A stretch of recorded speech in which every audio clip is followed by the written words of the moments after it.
If you ever sat down at the piano after a week of practice and you thought something like, why does this still sound so bad? Then this video is for you. Because that moment, that specific feeling somewhere between week 2 to week 4, that's when most people quit. Not because they lack talent, not because they started too late, but because nobody told them what was actually happening and what to do about it. In this video, I want to tell you exactly what's going on, why it happens to every single person who starts to play a new piece, and how to push through it. So let's talk about why those first weeks are so hard. In your first few weeks, your brain is doing something that I think works against you. When you first sit down at the piano, you're being asked to do something you've never done before. You need to coordinate two hands independently.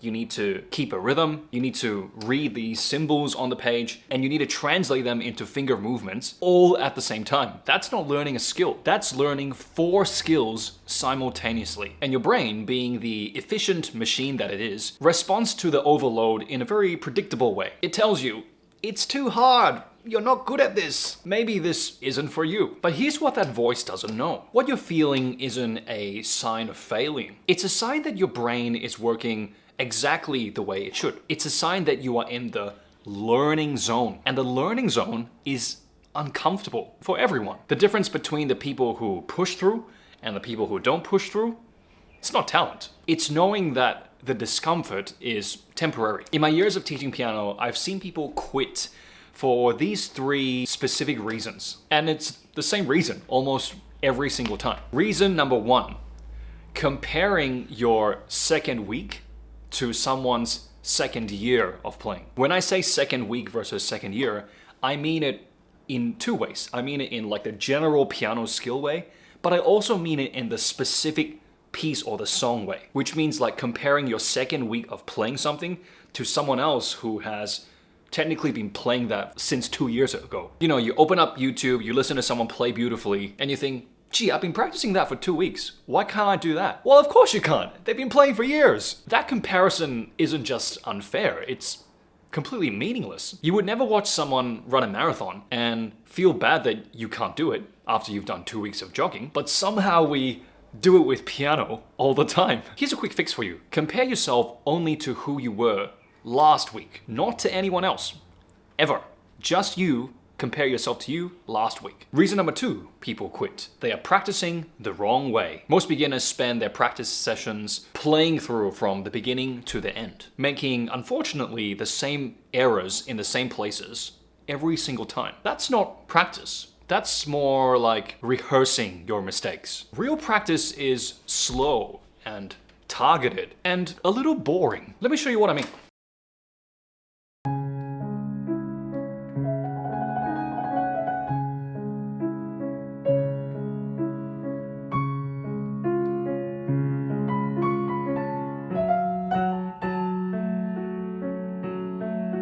Try again, let's try again.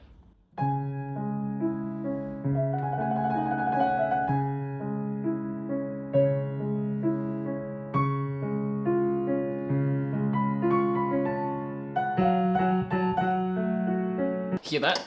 Same mistake, same place, every single time. That's what most people's practice sessions look like. Now watch what happens when we do it differently.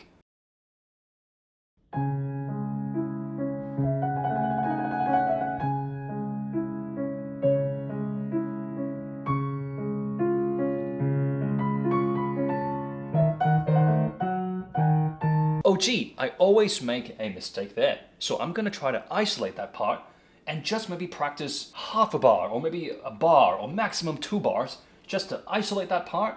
I'm going to forget rhythm for a second, gonna forget keeping in beat, and just play the correct sequence of notes.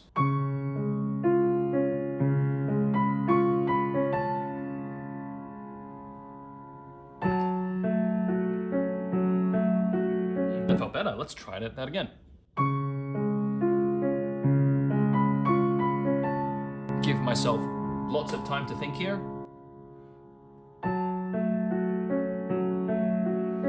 And after doing that 3 times, 5 times, 7 times, suddenly you get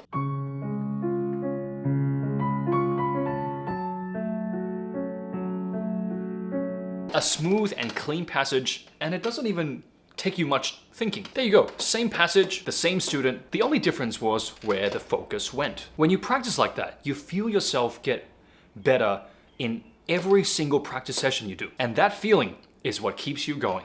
Reason number 3, people quit. No structure. The third reason is one people don't like to talk about. People sit down on the piano, open a song they like, they play a bunch of wrong notes, they get frustrated, they close the lid, and they come back tomorrow hoping it'll be a little bit easier. Learning how to play the piano without a structure is kind of like trying to build a house without a blueprint. You move a lot of bricks, but the house is not gonna go up. When you have a clear progression, okay, so scales before the chords, technique before speed, simple songs before complex ones, everything clicks faster.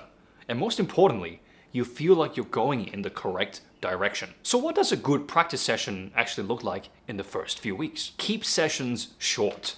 Even 15 minutes to 20 minutes of very targeted and focused practice is worth more than an hour of doodling. Your brain consolidates learning during your rest. So short and consistent always wins long and distracted doodling sessions. Second tip, start your practice sessions with something you can play. Not necessarily to warm up your fingers, though it will, but more to warm up your confidence. 3 minutes on something that sounds good to you, and that feeling hopefully carries you into working harder during the learning zone. Number 3, when you hit a passage that's not working, slow it down. Half speed. Find the specific spot that it breaks. Isolate that part and practice it so slow that you will play the correct sequence of notes every single time. Trust me on this one. This works magic. Within literally minutes of doing this, 2, 3, 4 minutes of just doing that, something that you may have been stuck on for many weeks or months will suddenly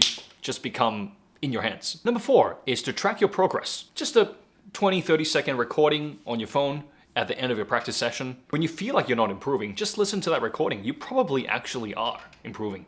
But because improvements happen in such small increments, sometimes we don't realize it. Sometimes we don't realize we're making big strides. And before I finish, I want to end with something that I genuinely believe is more important than the techniques that we've talked about in this video. And that is the mindset or the belief. People who quit piano in the first few weeks are quitting not because they can't do it. They're quitting, I believe, more because they believe they can't do it. They're very, very different things. The feeling of I'm not getting better is almost always wrong. It's an interesting phenomenon I have with students. Students always perceive that they don't feel they're getting better, but because I see them in weekly or fortnightly schedules, I always see improvement. The progress is real, right? They can piece it together. They can play a full page already. They can play it smoothly. But for some reason, to the player, the feeling is always a lag. And because, as we said before, it's always in small increments, the progression. So we may not realize we're actually improving. So the first few weeks are the hardest, but not because piano is hard, but more because the brain hasn't learned that you can actually do this. Give it time, give it structure, and just be a little bit kinder to yourself than you've been. If this video resonated with you, then I think you'll find a lot of value in the piano course that I put together. I have a course for beginners, complete beginners. I have a course for the intermediates and onwards. They both contain clear, structured paths that takes all the guessing out of the picture. There's never any guessing about what to learn next. Check them out in the link in the descriptions below. If you found this video helpful, please also share it with someone that might need to hear this, because they might be closer to quitting than you think. And they absolutely don't have to be. Happy practicing, and I'll catch you in the next one.